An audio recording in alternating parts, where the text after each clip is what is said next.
One is you have to be perfect. If I'm on my diet, I'm good. If I'm off my diet, not only am I bad, but as soon as I'm off my diet, I have sinned, and there is no solace for me. A lot of people have that falling off the bandwagon thing where they'll eat clean food, whatever that means, diet food for weeks and weeks and weeks. They have one kebab, they have one cheeseburger, and they're like, "Dock it. That's it, man. I'm done dieting. I'm not a good person anymore." It's like that whole dichotomizing and kind of a religious approach, that hurts a lot of people, because in reality, if you just eat a cheeseburger, your body's like, "Oh, sweet. Like, I got a little bit more carbohydrates stored in the muscle. I recovered a little bit more. My diet fatigue is actually a little lower because you fed me some food. Tomorrow, I'm back on the diet. I'm making even better gains than if I didn't have that cheeseburger because I was so exhausted." And so a lot of people have that approach completely backwards, and they're like, "I'm either good or I'm bad." And that's really tough. Another one is people think that the approach to lose weight is the same as the approach to maintain it. This is really, really, really nasty, because so my wife is a board certified family med sports med doctor, and she does a lot of work, international Olympic teams, all that stuff. And she is looking at these formal recommendations from the medical literature. And it's like, here's the kind of diet you need to lose weight. And then she was like, she followed up with some of the professionals, and she's like, "And so what about maintenance?" And they're like, yep. What do you mean, yep? What are you talking about? That's not the conversation. So people think, okay, I'm going to clean up my diet. No more ice cream, no more crisps, no more Cheetos. I'm going to eat super healthy.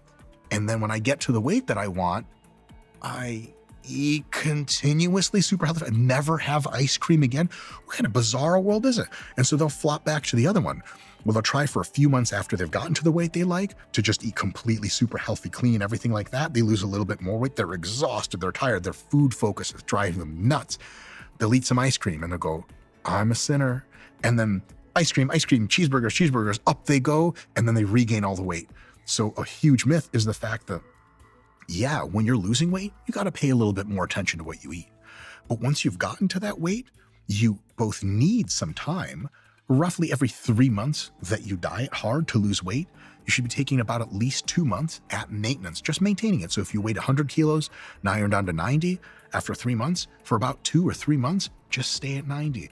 Eat mostly the healthy stuff that you were, but throw in a little junk in there. Maintenance, again, is much easier than losing. When physiologically and psychologically your diet fatigue comes down after those 2 or 3 months, you're able, if you'd like, to start dieting really hard again to get to that next goal that you have, or you just live in balance for the rest. But if we tell you, like, here's your diet to make you lean and healthy, and you're like, "Okay, how long do I have to do this?" And the doctor's like, "Forever? What am I supposed to do? I'm never allowed to have tiramisu after dinner ever again." And like, "Well, try not to." That's terrible advice. And not only do medical people too often say that, most people have that in their heads, and it's a very, very untenable situation. One of the big sort of narratives that I was exposed to for most of my life about weight loss is that 80% of it's diet. What do you think about those ratios? How much of weight loss is determined by diet versus exercise? Yeah. Diet has a bigger effect than exercise. As a heuristic, I'm very comfortable with 80-20. There are a couple reasons for that. One is there's the constrained energy hypothesis. It's also called Ponser's paradox, based on Herman Ponser's work in physical anthropology. And so basically they realize that the amount of physical activity that humans can do has a range. But if you try to get people to like double their physical activity, you say, "Look, I'm not going to change my diet. I'm going to work out twice as much as the next guy." Your body becomes so fatigued so rapidly, and your metabolism adjusts itself. Your physical activity that's not planned exercise, like how much do you get up when someone calls you? Are you still on the couch talking to them? Or how much do you get up and walk around your kitchen a bunch? Your body makes all these adjustments. So if you try to really outwork a bad diet, it doesn't work. And usually you just come back to the same physical activity because you're too exhausted to continue, and then you failed.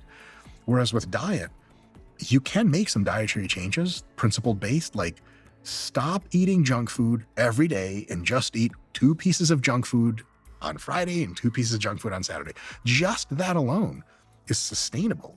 Your body, as long as these are filling foods, a lot of veggies, fruits, whole grains, lean meats, you're not hungry. You're just like, "Damn it, I want a bag of chips." That's not a reason. That is mostly psychological, it's not physiological, and thus dieting is just able to take bigger chunks out of your calorie balance equation without completely destroying it. That has limits as well. You can't diet forever, so you have to take it in chunks. Another thing is this: in order to burn a lot of calories, to lose a lot of weight, you got to do some serious work. The average person will burn something like 100 to 150 calories per mile run. Oh my God, you start thinking about it, like a donut has 300 calories. How fast, Stephen, can you eat a donut if I time you? 5 seconds. No problem. Boom. You gonna run 3 miles after you eat each donut? No. It's insane. So taking your diet, cleaning it up, reducing the junk, reducing the calories is not that hard. But if you try to fight off the nasty extra junk food calories you're taking in with exercise, it's kind of like a 3-to-1 fight. You eat 2 donuts at your work function after work, you got 6 miles to run that day. Nobody doing that. And that's why diet is such a huge factor. It's so easy to do quote unquote damage with it. And it's much easier to take control of it versus with exercise. The boundary layers are just smaller. And what you would have to do to fight the bad diet is just grotesquely large and outside of those boundary layers. I think this a lot because I think people typically assume that the way to lose weight is to go do a run. Yeah. That's typically, you'll see people in the gym, and if you ask someone why they're on the running machine, they'll probably say, I'm trying to lose some weight. Yeah. It helps a little bit. But if you run and you burn 200 calories extra per day, 3 days per week, that is 600 extra calories you're burning through the week. That's good stuff. You can lose some decent weight like that. Aren't you just going to be more hungry, though, afterwards? Typically, exercise does not dependably increase your hunger in most people. So depending on the context and the individual, it's not a dependable thing to say that doing more exercise necessarily makes you more hungry, which is kind of cool because usually you're not really any more hungry. And if you stick consistently exercise, but you control your diet, you're good to go. However, is there a psychological component to that where because I've done the run, I now feel like I deserve it? Oh yeah, that's huge. And some people do have a hunger response, but what you put in your body after that could be really healthy stuff that doesn't have a ton of calories, is really filling, or it could be like, we're done running, pizza and beer, and then that's really bad news. But real quick, so let's say you're burning 600 calories extra per week by running 2 miles at a time or whatever, you run an extra 4 miles per week, right? 600 calories per week. Okay, what is that? Well, to burn a pound of body fat, you need to get 3,500 calories per week out of your diet, or do 3,500 extra calories of activity per week. 600's a drop in the bucket to that. You'll never notice. I mean, yeah, after a year, you'll lose like 2 or 3 pounds or 5 pounds or whatever. Nobody thinks in terms like that. But if they were to simply alter their diet and keep training to keep the calorie burn at a moderate to high level, but take food out of their diet, especially through junk food, the total calorie sink deficit they can make for themselves is now in the hundreds of calories per day. Now you're losing a pound of fat every week. Now you're having big results. Is there a preference between doing cardio or strength as it relates to long-term weight loss? Because I'm thinking if I've got more muscles, then surely my body's going to need more, it's going to burn more calories. Just by a small margin. Oh, really? Almost unnoticeable. Yeah. So your body versus my body, you're not burning more calories. How much do you weigh? 90, I don't even know it in pounds. It's about 92 kilograms. Okay, solid. So I currently weigh which is about 98 kilograms. 202 pounds. So 202. So I weigh like 216 to 220 right now. So we weigh not too far off each other. Not too far off. So even though I have considerably more muscle, in your opinion, in my very biased opinion, I might add, no dysmorphia here. I would be burning a teeny bit more fat or more calories per day because of my higher muscle mass, but it's mostly my absolutely higher weight. So for example, the people in the world that burn the most calories and need the most calories to sustain their body weight are the fattest people in the world. That like lady that weighs 800, 900, 1,000 pounds, like just to keep her the same size, it's 15,000 calories a day. Wow. And if it was all muscle and no fat, somehow she was 1,000 pounds of muscle, which would be sweet to look at. She would be burning like maybe 16,000 calories per day instead of 15. And probably even that's an exaggeration. Muscle mass doesn't help you burn tons of calories. That's not what it's there for. It is incredibly good for your health. It is incredibly good for how you look. Those things by itself make muscle mass an awesome thing to do. But it is neither true to say that cardio reliably over the long term burns lots of weight off. And it is not true to say that gaining lots of muscle burns lots of weight off. What is really, really critical is, do you have a well-controlled, nutritious diet? And do you have an average, moderate to high level of daily physical activity? Dancing and swimming and running and having fun and chasing your kids. If you're on the higher end of activity, not psychotically high to where you get super tired, just not being a total slouch, and making sure you're aware of your body when your diet, that's what really pays these massive dividends in long-term weight control. The first thing we do is called a needs analysis in formal sports science. A needs analysis is, what do you want specifically? Do you want bigger arms? How much muscle are you trying to gain? It's a very different conversation if someone weighs 150 pounds and they're like, I want to be 155 but leaner, versus I weigh 150 pounds and I want to be 200 ripped. Different timelines, different approaches, different trade-offs. Okay, give me the typical answer to that question. Most people just open-ended, to be completely honest. Really? They're like, I just want to get much leaner. And some of them will say, I also want to put on a lot of muscle. The muscle thing is a lot of times with females that just want the leaner part, but they understand in many cases that if they just jettison their muscle entirely, they end up looking more sick than healthy. But a lot of the males, leaner is important, but also getting super jacked is important. But how jacked and how lean, that's the conversation. Is if they come in with totally open-ended concerns, it's kind of like walking into a car dealership and be like, I want a car. Like, you're going to have to be a little, now we'll sell you whatever, but you're going to have to tell me a little bit more about what your use cases are, about what your budget is. So that's another big thing in a needs analysis is, how much time can you give to this? Because if someone says, I want to eventually be a professional bodybuilder and I've got nothing but time in my week to do the thing, they're getting a very different plan than someone that's like, I just want to be able to see my man down there again and like just not die soon. And I have 2 hours a week to give you. Very different plan. So I've got, let's say I've got a couple of hours a week. So, 2-3 hours a week that I could probably spare, maybe 4. And I just want to get a bit leaner and I want to gain some muscle. Yeah. I also ask, what have you been doing so far? Tell me about your approach to fitness. And the answer could be, I don't have one. I've never tried to do anything.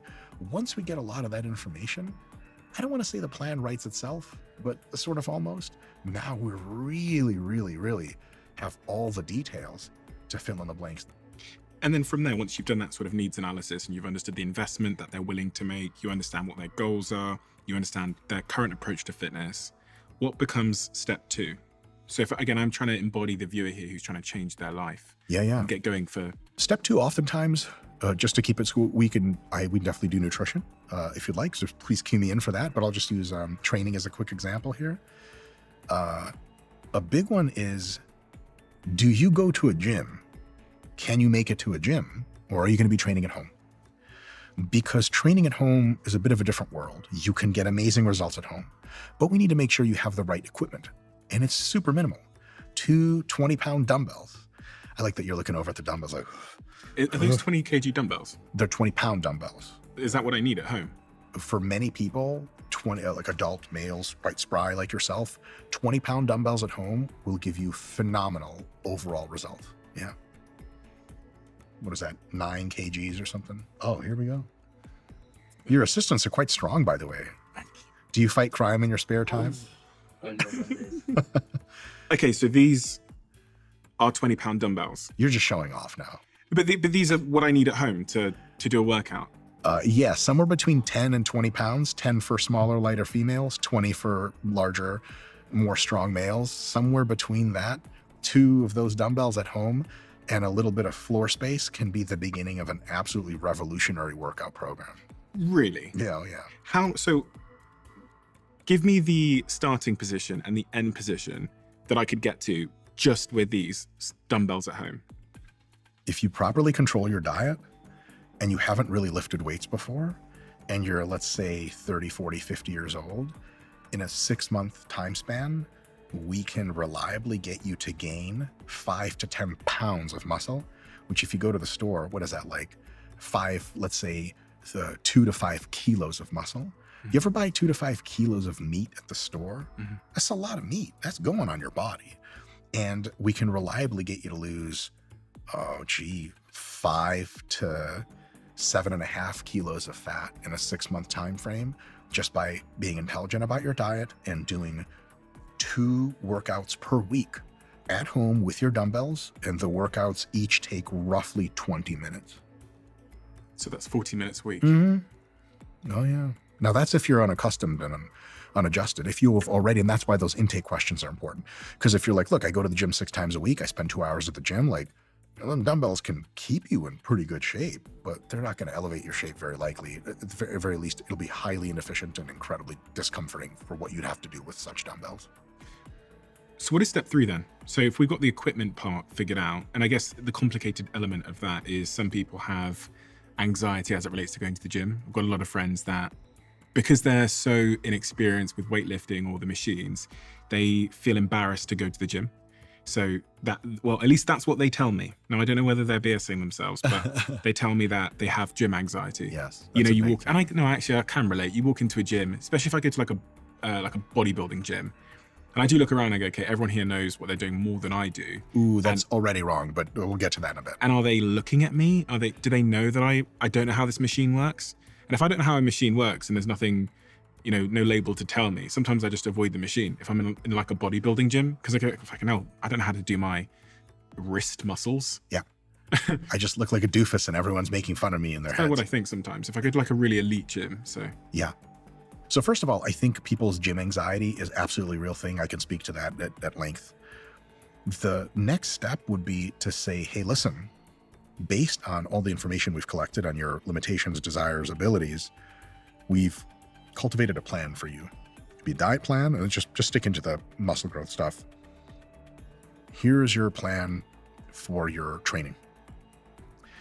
And we actually have an app for this sort of thing, where we would say, okay, here's how you type in all your stuff in the app. The app will create a plan for you, and it'll tell you, here's what to do for warming up. Here's, you pick a weight. It tells you how to pick your weights, and then it programs the rest of your 2 months of training for you. You fill in the how do I feel? How am I recovering? It'll take care of everything else. And if you ever get confused, you click on the exercise and it opens up a video with an audio demonstration of how to do it, and of someone, a professional bodybuilder, doing the thing. And you go, oh, that's what bicep curls was. Okay, got it. So now you have all the answers, and you don't have to have our app. We think it's nice. You don't have to have it. Just whatever kind of plan you have, that's your little map of the Caribbean Sea with the X's and the pirate ships. And you know exactly where to go.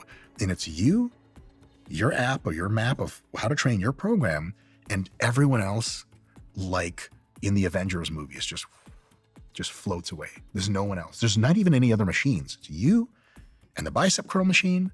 And the hypertrophy app says, first set is 12 reps at 50 pounds. I take the select dry stack, I go to 50, and I'm nice and warmed up, and I do 12 reps. And that's as far as you have to think about it. Comparisons, whatever anyone else thinks, without a plan, oh boy, are you second guessing yourself. With a plan, you don't have to second guess anything. Most of those people don't have a plan. They're just in there on vibes. Like, yeah, I feel like my delts are going to grow today if I do this. Like, thanks. Thanks for that intellectual opinion.